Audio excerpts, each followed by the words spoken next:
Nice toilet. Hey, thanks, man. It even has a bidet.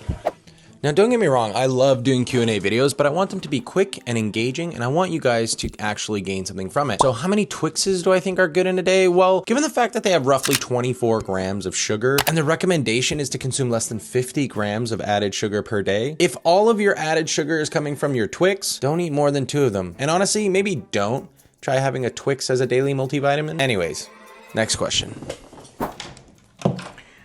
Like, there are very few things worse than when you sit yourself down on the couch, you're ready to watch your own YouTube video, you click on one and you find out that it is like the least engaging video in the world. And the video you end up watching has like the most clickbaity title, the greatest thumbnail, but the person is just sitting there answering questions, not really doing anything. Yeah, I hate those kind of Q&As. So I thought, let's do it better. And for creatine, doesn't matter. Take it whenever is convenient for you to remember to take it, because if you can take it more consistently, that's when you'll get the most benefits, at least for sport and performance. And even as far as cognition, you just want to be consistent with it. Don't overthink it. If you feel better doing it one way compared to another way, do it that way. Placebo or not, just do it the way that you can remember to do it most consistently. I feel like I'm repeating myself now. It's time to move on to the next question. Oh yeah, and use code EVIDENCE to save on Gorilla Mind products and support my channel.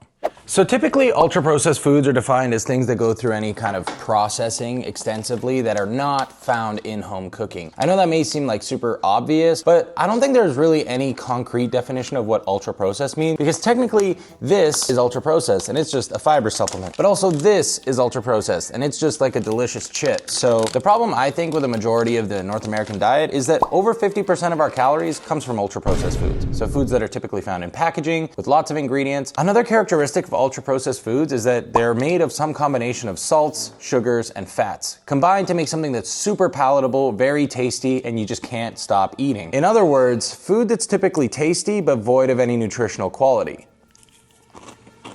And oftentimes also has a textural quality about it. That crunch was no accident, it was by design. But that crunch and all the other qualities of this food also removes a lot of the water or moisture content, making the food more shelf stable and easier to sell at a lower price.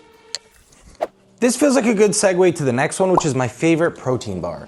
Well, typically, I just buy whatever protein bar is at Costco, like these ones right now. I buy them because they're cheap and convenient. I also buy Gorilla Mind protein bars, but I don't have any right now because, truthfully, they're always sold out.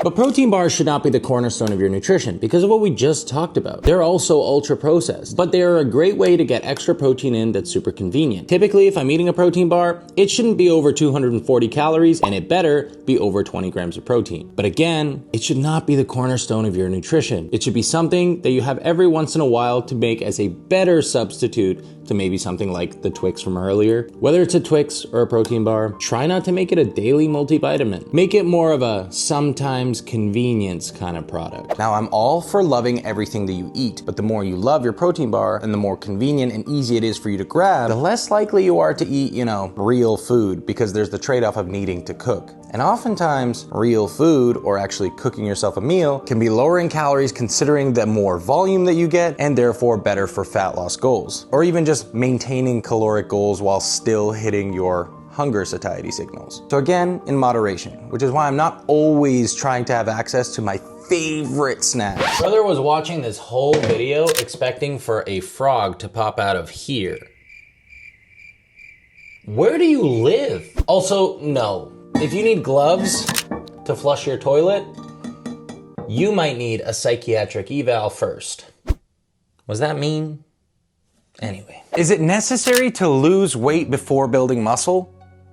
What? Why would you need to do that? Build muscle and lose weight are two separate things. You can lose weight and build muscle at the same time. And I completely understand why you question it, but building muscle is a stimulus-based response. If you stimulate the muscle with different actions, like, a bicep curl or pull-ups or whatever it is that you're doing, that will help you to build the muscle. You're signaling to your body that you want to build the muscle, which is where you see that connection of nutrition to muscle building. But losing fat is a simple equation, again, not an easy process, but a simple equation nonetheless of how many calories you're eating compared to how many calories you are using. If you are using more calories than you are consuming, you will lose weight. So you can, assuming that you consume enough protein and assuming that you challenge your muscles enough, build more muscle and lose fat at the same time. And remember, if this is something you have questions about, you can DM me on Instagram or hit me down in the link below for some one-on-one coaching. What is my guilty pleasure? Well, pretty much anything by Benson Boone. I mean, come on, he's beautiful, he's a great performer, and his voice, angelic. Also, do I get annoyed arguing with people on the internet about food? Like, yeah, it's not that controversial, but you choose to make it controversial because facts don't agree with your feelings. Pretty strange if you ask me. Lastly, I have a one-handed backhand when I was a kid, like 12 years old or so. You may be wondering, Eden, why don't you just walk around this normally? Well, because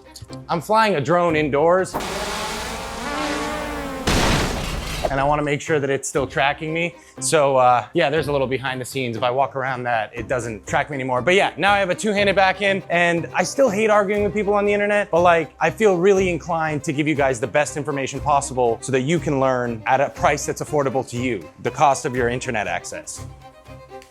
Now, how do I feel about things like artificial sweeteners and artificial colors, like things like Red 40 that are present in Gatorade? It's not actually present in a lot of other countries, at least by that name. And if it is present in other countries, it's under a different name usually. TLDR, artificial sweeteners have a place and can be very helpful for people like me with diabetes or people with obesity of any kind to help them reduce the number of calories they're consuming while eating a diet that's somewhat similar to what they were consuming before. So that in a world of temptation like we have right now, they can make a smaller, more significant leap in their healthcare journey without feeling like they're absolutely suffering. Eat similar to how you eat now, make super small changes but with super big results. That's artificial sweeteners. Artificial colors, I think they're kind of pointless, but that's my take personally. Politically, they seem to always use the example of Fruit Loops, but when they removed the color of Fruit Loops in Canada, the reality is the market didn't change. People still kept buying it the same way, so they just kept it out in Canada. And that is why ours are a little bit faded compared to the American counterpart. Americans seem to like the coloring. I'm not sure why that is, but other than from like a sensory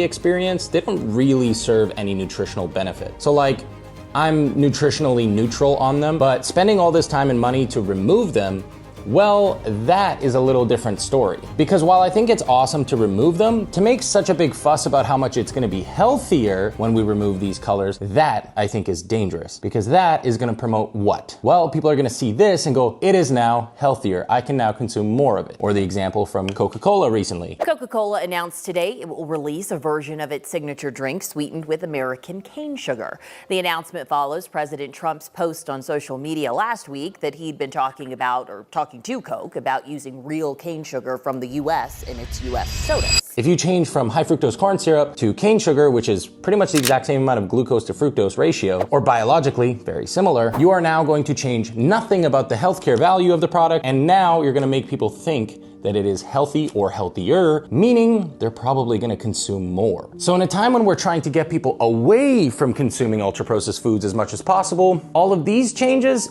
might not be the best changes to be made to help Americans get healthier again, or anyone really. While I don't have all the answers, I do think there needs to be a better way to improve people's access to healthy foods. Most notably, more plant-based foods, more fruits, vegetables, legumes, even high-protein foods, instead of focusing on increasing their attention to ultra-processed foods and increasing their access to ultra-processed foods. That is how I feel about it. Wait, is the toilet where I keep my pre-workout? Sorry, I just scrolled past that one. Did you guys actually ask me if I keep my pre-workout in my toilet? Of course not. That would ruin the pre-workout. Let me show you where I stash my pre-workout. But remember, this is like the most valuable thing in my life. Caffeine is what keeps the world going round. So if you tell anybody where I keep this, that's it, we're done. Come with me. I brought you guys outside. This is my car. So funny things about Teslas is that they always have a lot of interesting places to put things. You may think, oh, it's probably in the frunk. Well, let me show you the frunk. It's got a heaps of bird shit on it, but no, it just has like an old Fresh Prep bag. You never know when you go to Costco. Okay, rude, I was filming something. A bag that I've been meaning to give to my buddy Josh because I gave him a camera lens and he needed this to store his camera. And just like, you know, the bags that you're gonna endlessly forget for the grocery store. But no pre-workout in the frunk. Thank God I didn't have to touch the bird crap. The actual place where I store my pre-workout? Oh, ignore my tennis bag and ignore my golf shoes. Not a golfer. By the way, I would totally rather have 200K. I don't care about a hole-in-one. It is right under here. Look at that. Just in case there is not enough pre-workout here, and caffeine here. We've got caffeinated pre-workout, we've got non-stim pre-workout, we've got energy drinks with nootropics in them to keep me super focused and dialed in. And we also got a cup there in case I forget my water bottle. Yeah, it's kind of ironic that I'm using a Sleep Company bottle for caffeine, isn't it? Anyways, if that's not enough and I run out, or if somebody robs me now that you guys know where I keep it, I'll show you one last hiding spot I have for my pre-workout. We're back in the car. That's kind of funny, isn't it? Yeah, I told you, I like these bars. That's no joke. That is, I need to clean my car. Anyways, I also have one in the door over there. It's a little bit further away, but hey, it's kind of hard to see. Now, I'm not saying that's the best flavor, because if you click right here, excuse me, officer, license and registration, we've got another option right here, just in case. So if I'm ever in a pinch, we've got lots of these. Now, you may or may not think these are the GOAT. I'll leave that for you to decide in the comments. But these are delicious and keep you dialed when you need it. And they taste delicious. So, I mean, really, that's the most important thing, right? All right, we're back in the house. And remember, if you tell anyone, I swear to God, I'm gonna... Anyways, do you know if protein powder is a good way to get iron in if you don't eat fish? Well, fish is a great source of iron, that's for sure, but protein powder, not so much. Protein powder is good at a lot of things. Building muscle, keeping you satiated, helping to lower body fat percentage, and providing the building blocks for a multitude of different metabolic processes. Now, of course, you can supplement iron, but you could also consume more red meat, more shellfish, perhaps organ meat or poultry. Or if you're on a more plant-based diet, consider consuming more legumes like chickpeas, lentils, beans. Anyway, I'm derping right now. Or you can also get tofu, tempeh, dark leafy greens, different nuts and seeds like pumpkin seeds and cashews, and you can't possibly expect me to remember more than that off the top of my head. I'm a human being, sorry. But anyway, you can look up more other sources. But if you're also trying to find a better way for you to help increase the absorption of those iron-rich foods that you're consuming, consider this. This thing that I've been drinking, yes, it's a mug of Jesse on it. This is my coffee mug, which does actually still have that creatine in it. Gotta finish that. Don't consume your coffee at the same time that you're consuming your iron-rich foods, because that might inhibit the absorption of your iron in the food. And consider cooking with an iron cast pan. Cooking with an iron cast pan can increase the amount of iron you absorb in your meals, and pairing your meals that are higher in iron with foods like bell peppers or other citrusy fruits that are high in vitamin C, which will help you increase the absorption of iron.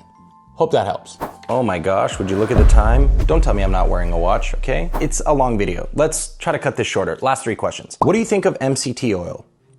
I don't really think. So are you like, into nutrition? I guess you could say that. How many calories does Fent have? I'm gonna assume 0, but like, don't quote me on that. I wouldn't know. What does reducing inflammation mean?